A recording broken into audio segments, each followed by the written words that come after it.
കൂട്ടത്തിൽ പെൺകുട്ടികളോട് പറയാണ്, ഒരു പെണ്ണിനെ കല്യാണം കഴിച്ചു കഴിഞ്ഞാൽ ആ പെണ്ണിനെ സംരക്ഷിക്കേണ്ട ഉത്തരവാദിത്വം ഭർത്താവിന്റെ ഷോൾഡറിലാണ് അള്ളാഹു ഏൽപ്പിച്ചത്. അത് പെണ്ണ് അഭിമാനത്തോടെ കാണേണ്ട സംഗതിയാണ്. എന്നെ അള്ളാഹു അത്രയും ബഹുമാനിച്ചു, ഞാൻ അധ്വാനിക്കേണ്ട.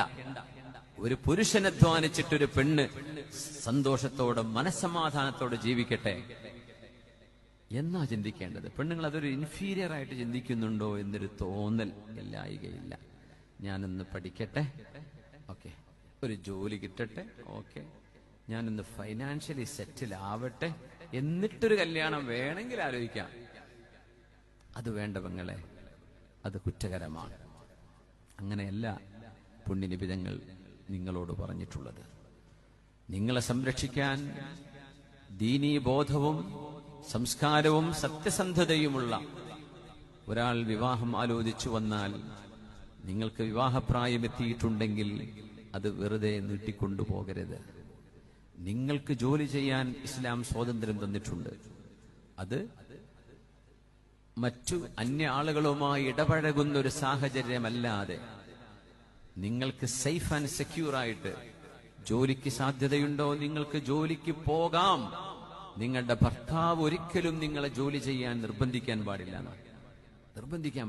നീ ജോലിക്ക് പോ, ഞാൻ അവിടെ മക്കളെ നോക്കിക്കോളാം, ഇത് പുരുഷൻ പറയാൻ പാടില്ല. അവൻ ജോലിക്ക് പോകണം. ഭാര്യ പറയാ, ഞാൻ പഠിച്ച കോഴ്സല്ലേ, ഒരു ജോബ് അവിടെ ഉണ്ട്, വീട്ടിൽ ഞാൻ വെറുതെ ഇരിക്കല്ലേ, ഞാൻ പൊയ്ക്കോട്ടെ. അങ്ങനെയാണെങ്കിൽ തന്റെ ഭർത്താവിന്റെ സമ്മതത്തോടുകൂടെ അവൾക്ക് പോകാം. അവൾ അധ്വാനിക്കുന്നത് അവൾക്കുള്ളതാണ്. ഇസ്ലാമിന്റെ അനന്തരാവകാശ നിയമം എന്താ പറയാ? ലിദ്ദക്കരി മിസ്ലു ഹദ്ദിൽ ഉൻസയൈൻ. രണ്ട് പെണ്ണിന്റെ ഓഹരിയാണ് ഒരു പുരുഷന് കിട്ടുന്നത്. ഒരാണിന് പെണ്ണിന്റെ ഇരട്ടി മാതാപിതാക്കളുടെ സ്വത്തിൽ അവകാശമുണ്ട്. എന്തുകൊണ്ടെന്നറിയോ? എന്തുകൊണ്ടാത്? പെണ്ണിന്റെ സ്വത്ത് അവൾക്ക് മാത്രമുള്ളതാണ്. അത് അവൾക്ക് മേക്കപ്പ് വാങ്ങാനും അതിനും അവളുടെ ആവശ്യങ്ങൾക്ക് ഉപയോഗിച്ചാൽ മതി. ആണിന്റെ സ്വത്ത് എന്തിനാണെന്നറിയോ? ആ സ്വത്തുനിന്ന് വേണം പുരുഷൻ തന്റെ മാതാപിതാക്കളെ സംരക്ഷിക്കാൻ, തന്റെ ഭാര്യയെ നോക്കാൻ, മക്കൾക്ക് വിദ്യാഭ്യാസം നൽകാൻ, മക്കളെ വിവാഹം ചെയ്തയക്കാൻ, വീട് വെക്കാൻ, ഇതിനൊക്കെ ഉപയോഗിക്കാനുള്ളതാണ് പുരുഷന്റെ സ്വത്ത്. പെണ്ണിന്റേത് അവൾക്ക് മാത്രം. കാരണം അവൾക്ക് വേണ്ടി ഭർത്താവ് ചെലവഴിക്കും, ആങ്ങളെ ചെലവഴിക്കും, വാപ്പ ചെലവഴിക്കും. അവളുടെ സ്വത്ത് അവളുടെ പ്രൈവറ്റാണ്. അവളോട് ആരും പറയൂല നീ എടുത്ത് ചെലവഴിക്കുക. പക്ഷെ പുരുഷനോട് നീ ചെലവഴിക്കണം എന്ന് ദീനിന് നിഷ്കർഷയുണ്ട്. അതുകൊണ്ട് ഒരു പെണ്ണിനെ പോലെയാണ് പുരുഷനും സമ്പത്ത് കൊടുത്തതെങ്കിൽ അത് ആണിനോട് ചെയ്യുന്ന അനീതിയായി പോകും. കാരണം പെണ്ണിന്റെ പൈസ അനങ്ങുന്നില്ല, ആണിന്റേത് ചെലവായി പോവുക. നോക്കണം. അതുകൊണ്ടാണ് പെണ്ണിന് ഇരട്ടിയാണ് പുരുഷന് എന്ന് പറയാൻ കാരണം.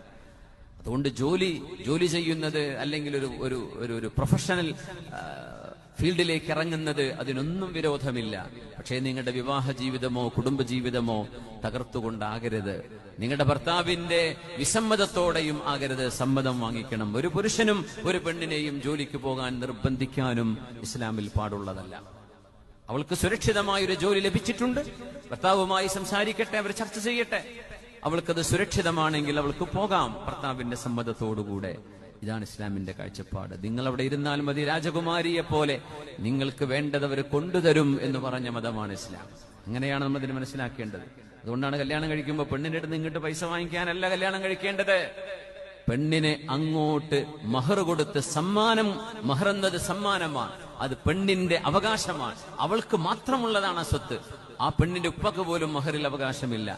ആ മഹർ കൊടുത്ത് പെണ്ണിനെ സ്വീകരിക്കണമെന്നാണ് പുരുഷനോട് ഇസ്ലാം പറഞ്ഞത്. നമ്മൾ എന്ത് പറഞ്ഞു? പെണ്ണും വേണം, വസ്തു വേണം, കാറ് വേണം, സ്വർണം വേണം, ഗൾഫിൽ ജോലിയും വേണം. ഇവനെന്താ പരിപാടി? പിന്നെ ഇവനൊരു പണിയും ചെയ്യണ്ട, അവൻ തറട്ടെടുത്താൽ മതി, ബാക്കി പോരെ പെണ്ണിന്റെ വാപ്പ ഉണ്ടാക്കി കൊടുക്കണം. നാണക്കേടല്ലേ ചെറുപ്പക്കാരെ ഇതൊക്കെ? ഒരു അഭിമാനം വേണ്ടേ?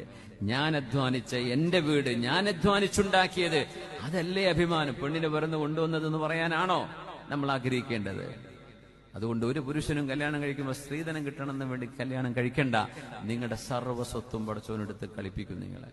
നിങ്ങൾ തെണ്ടിപ്പോകും സമ്പത്തിന്റെ പിന്നാലെ. എന്തേ? നിങ്ങളുടെ ലക്ഷ്യം സമ്പത്തായിരുന്നു.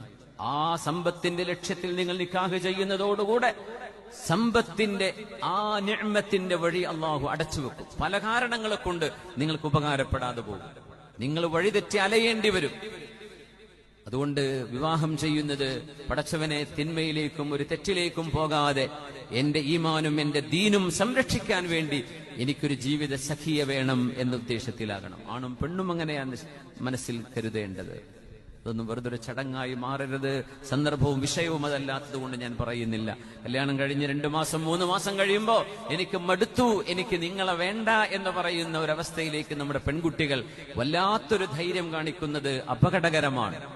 ജീവിതം ബോയ്ഫ്രണ്ടും ഗേൾഫ്രണ്ടും ഡേറ്റിംഗും ക്രഷൊന്നും അല്ല ജീവിതം എന്ന് പറയുന്നത്. അത് ഉത്തരവാദിത്വ ബോധമുള്ള ഒരു സീരിയസ് അണ്ടർടേക്കിംഗ് ആണ്. വഅഖദ്ന മിൻകും മീസാഖൻ ഗലീള. അത് മരണം വരെ നീണ്ടു നിൽക്കേണ്ടതാണ്.